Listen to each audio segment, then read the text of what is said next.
जय माँ इंद्राक्षी, जय अम्बे। इंद्राक्षी धाम में दर्शकों आप सभी का हम हार्दिक स्वागत करते हैं। आज के दिन जिन जातकों का जन्मदिवस है, मैरिज एनिवर्सरी है, उन सभी को हमारी तरफ से बहुत बहुत शुभकामनाएं।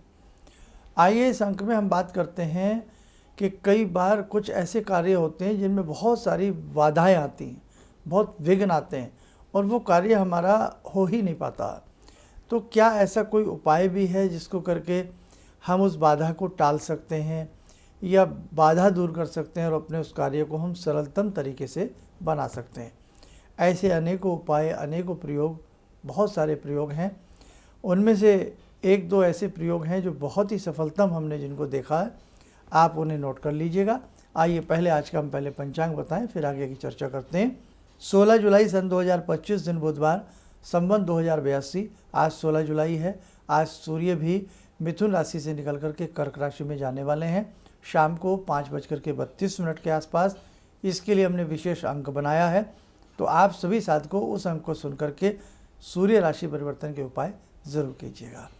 श्रावण मास, कृष्ण पक्ष, तिथि आज षष्ठी है, नक्षत्र उत्तरा भाद्रपद, राहु काल 12 से 1:30, दिशा सूल उत्तर पूर्व दिशा। अब देखिएगा, बहुत सारे मंत्र हैं, बहुत सारे स्तोत्र हैं, छोटे छोटे प्रयोग हैं जो हमें हमारी समस्याओं से बाहर निकाल सकते हैं। कई बार आपकी कोई ऐसी फाइल है अटक गई है, कोई ऐसा कार्य है अटक गया है, बाधाओं के ऊपर बाधाएं आ रही हैं, तो उस वक्त एक बहुत अच्छा का आप विशेष प्रयोग कर सकते हैं। नोट कर लीजिएगा। शुक्ल पक्ष का बृहस्पतिवार, शुक्ल 2 पक्ष होते हैं महीने में, कृष्ण और शुक्ल। तो शुक्ल पक्ष का बृहस्पतिवार होना चाहिए, थर्सडे होना चाहिए। और यदि गुरु पुष्य नक्षत्र मिल जाए शुक्ल पक्ष का तो अति उत्तम है, लेकिन फिर भी हमें गुरु पुष्य नक्षत्र ना मिले तो शुक्ल पक्ष का बृहस्पतिवार, जिसे हम वीरवार भी कहते हैं, गुरुवार कहते हैं, उस दिन आपको सुबह सुबह तड़के उठें, पीपल देवता को प्रणाम करें, 2 या 3 पीपल के पत्ते ले आएँ। फिर हमें लिखना तो एक ही पत्ते पे है वैसे, लेकिन कई बार पत्ता फट जाता है, इसलिए आप पीपल के पत्ते जो हैं ले आएँ, 2-3 पत्ते ले आएँ। साफ से पत्ते हों, बड़े बड़े पत्ते हों, और जो पत्तों की थिकनेस होती है वो थोड़ा मोटाई वाले पत्ते होने चाहिए। नए पत्ते जो निकले हों कोपलों वाले, मुलायम मुलायम, वो ना लाएं, क्योंकि उसमें आप कुछ लिखेंगे तो वो फट जाएगा। ला करके पत्ते को प्रणाम करके तोड़ना, ऐसे ना तोड़ें। घर ला करके स्नान करके भी जा सकते हैं या आके भी स्नान कर सकते हैं।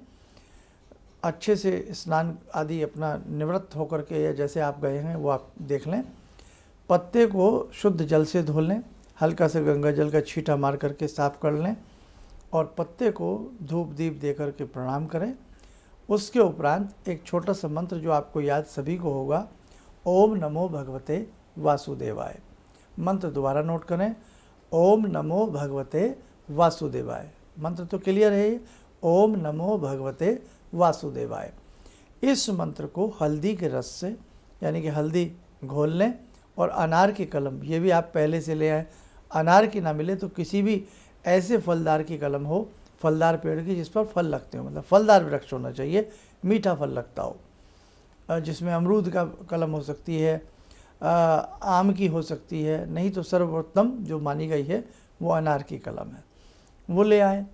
अच्छा, ला करके उसको कलम सा बना लें और हल्दी में थोड़ा गंगा जल मिला करके उसकी स्याही बना लें। केसर हो तो सबसे उत्तम है, केसर को हल्का सा घोल लें हल्दी में, और हल्दी भी मिला सकते हैं केसर के साथ, थोड़ा गंगा जल मिला करके, बहुत थोड़ा सा मिला करके स्याही बन जाएगी। अब पीपल के पत्ते के ऊपर आप केसर की स्याही से या हल्दी के रस से आप यही मंत्र लिख दें, ओम नमो भगवते वासुदेवाय।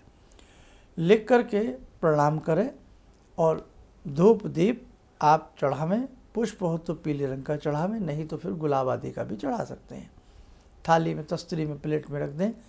इसी मंत्र की ओम नमो भगवते वासुदेवाय नमः, ओम नमो भगवते वासुदेवाय, बस इतना ही, नमा नहीं, ओम नमो भगवते वासुदेवाय, बस इतना ही। इस मंत्र की एक माला करें और यदि संभव हो तो विष्णु सहस्र नाम का पाठ करें, विष्णु सहस्र नाम का पाठ करें। अब इस पत्ते को अपने पूजा घर में किसी फ्रेम में करा के रख सकते हैं या वैसे भी रख सकते हैं। और आप यदि संभव हो तो बेटा इसी मंत्र की एक माला और विष्णु सहस्रनाम। विष्णु सहस्रनाम आपसे ना हो तो केवल ये मंत्र तो आप प्रतिदिन एक माला इसकी करें। भगवान श्रीमन नारायण, भगवान श्री विष्णु का ध्यान करके इस मंत्र की प्रतिदिन एक माला करें और ये माला आप 40 दिन तक करें। और जो आपकी मुख्य समस्या चल रही है जीवन में उसका ध्यान करें, जो बाधा चल रही है उसका ध्यान करें कि हे श्रीमन नारायण, हे चक्रधारी, हे भगवान विष्णु, आपकी कृपा से हम अपनी समस्याओं से बाहर निकलें।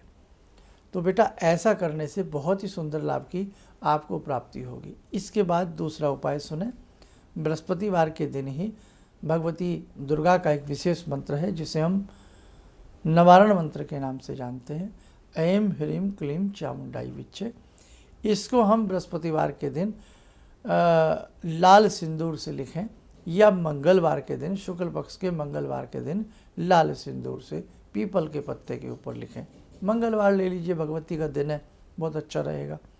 लिख करके इसी मंत्र की 3 माला हम मंगलवार से प्रारंभ करके 40 दिन लगातार करें। देवी के भक्त जो हों वो ऐसा भी कर सकते हैं, नहीं तो पहला वाला जो हमने प्रयोग बताया वो भी आप कर सकते हैं। करना 40 दिन है। 40 दिन सात्विक आहार लें, शुद्ध मन रखें। जो भी आपने मंत्र लिखा है, ओम नमो भगवते लिखा है या भगवती दुर्गा का लिखा है, उसी मंत्र को 40 दिन बेटे मन ही मन चलते फिरते भी जपते रहें शुद्ध अवस्था में। अदरवाइज सुबह की पूजा में तो हमें वो मंत्र जपना ही जपना है। देखें जगदम्बा की कृपा होगी, श्री भगवान हरि की कृपा होगी। जिनके भी आप लिखना चाहें, जो आपके लिए सहज आसान हो, उस मंत्र को पीपल के पत्ते पर लिख लें। यदि भगवती का लिखें तो मंगलवार लिखें तो ज़्यादा अच्छा है, लाल द्रव्य से लिखें। और यदि बृहस्पतिवार के दिन कर रहे हैं तो आप उसे हल्दी से या केसर से लिखें। ये इसमें आप भेद याद रखें, मंत्र दोनों अलग अलग हैं। वो बृहस्पतिवार के दिन करें, इसे आप मंगलवार के दिन करें। क्लियर हो गई बेटा बात? तो हम चाहते हैं आपके जीवन की जो भी समस्याएं हैं, जगत जननी जगदम्बा भगवान श्री हरि की कृपा से वो दूर हो जाए। आइए समय हो चला आज की ध्यान साधना का। जुड़ते हैं जगत जननी भगवती जगदम्बा से। ॐ सिन्दूरारुण विग्रहां त्रिनयनां माणिक्यमूले स्फुरात् स्तारानायकशेखरं स्मितमुखी भापेन वाक्छोरुवां पाणिभ्यामलपूर्णरत्नचषकां रत्नोत्परां बिभ्रति सौम्यां रत्नघटस्थरक्तचरणां ध्यायेत्पराम् अम्बिकां खड्गं चक्रगदेषु चापपरिगान् शूलम्बुशुण्डिं शिरा शङ्खं संदधतीं करे स्त्रीनयनां सर्वाङ्गभूषावृतां नीलास्मद्युतिमास्य पाददशकां सेवे महाकालिकां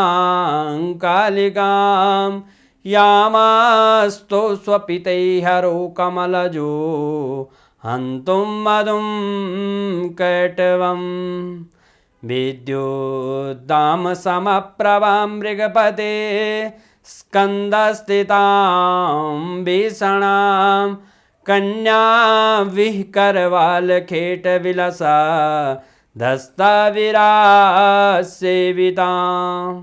हस्तैश्चक्रगदाशिखेटविशिखां चापं गुणं तर्जनीं विप्राणामलिलात्मिकां शशिधरां दुर्गां त्रिनेत्रां भजे। कवच बना लें, ध्यान करें, जगत जननी का शुभ आशीष हम सबके ऊपर बरस रहा है।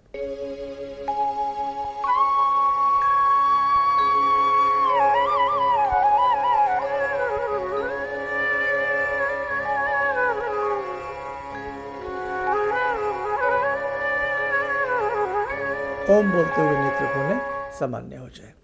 देखो साथियों, बड़े अच्छे अच्छे उपाय हैं। वास्तव में देखो जीवन है ये, कब जीवन कहीं फंस जाए, बातें फंस जाएं, बहुत चीज़ें फंस जाएं, तो आप इस प्रकार के उपाय अपनी डायरी में नोटेड रखें। कई बार नोट किए हुए उपाय बहुत काम आ जाते हैं। ठीक है, चलिएगा, आप सब लोग स्वस्थ रहें, सुखी रहें। इन्हीं शुभकामनाओं के साथ हम अपनी वाणी को विराम देते हैं। जय जय अम्बे। अब मेरा बेटा है जो चार्टर्ड अकाउंटेंट है अभी, तो वो क्या था, मेरी कोई बात नहीं मानता था। सालों तक मेरा उसका झगड़ा चलता रहा और मेरे जो जानकार लोग थे उनसे मैं कहता था भाई मैं इससे हार जाता हूँ, क्योंकि मैं इसे कहता हूँ सुबह जल्दी उठा कर, ये कभी उठता नहीं। क्या हुआ कि मैं आपसे मिला आकर, कुछ आपने उसके लिए भी उपाय बताए, जो सारे उपाय मैं ही कर रहा हूँ। और आपको सुन के बड़ी हैरानी होगी इस बात की कि जिस बच्चे को मैं कभी पूजा के लिए कहता था कि हनुमान चालीसा करो, तुम ये करो वो करो, वो कुछ नहीं करता था। आज मैं बड़ा हैरान हूँ कि सोमवार के दिन वो उठता है, खुद ही जो है वो मेरे घर में बेल का पेड़ भी लगा है, बेल के पत्ते तोड़ता है और उनके 11 सेट बनाता है। कहाँ से उसने लिया मुझे पता नहीं। और भगवान शंकर पर जाकर जल चढ़ाता है, उन पर राम राम लिखता है। और ये सब जो मैं ये समझ पाया हूँ कि जो मैं 2 महीने से आपका ये जो कर रहा हूँ मंत्र का जो है, तो मेरे ख्याल में इससे बड़ी उपलब्धि तो और कोई हो नहीं सकती। धन्यवाद। किसी भी समस्या के समाधान के लिए मिले प्रसिद्ध हस्तरेखा एवं वास्तु विशेषज्ञ प्रोफेसर धर्मेंद्र शर्मा जी से। नोट: शिविर में भाग लेने हेतु एवं व्यक्तिगत रूप से मिलने के लिए कॉल करने का समय सुबह 10 बजे से शाम 6 बजे तक। हमारे विभिन्न ज्ञानवर्धक कार्यक्रम देखने के लिए आप हमें अभी सब्सक्राइब करें, बेल आइकन को प्रेस करें ताकि आप देख सकें हमारा कार्यक्रम सबसे पहले। और अधिक जानकारी के लिए फेसबुक पेज को लाइक करना न भूलें।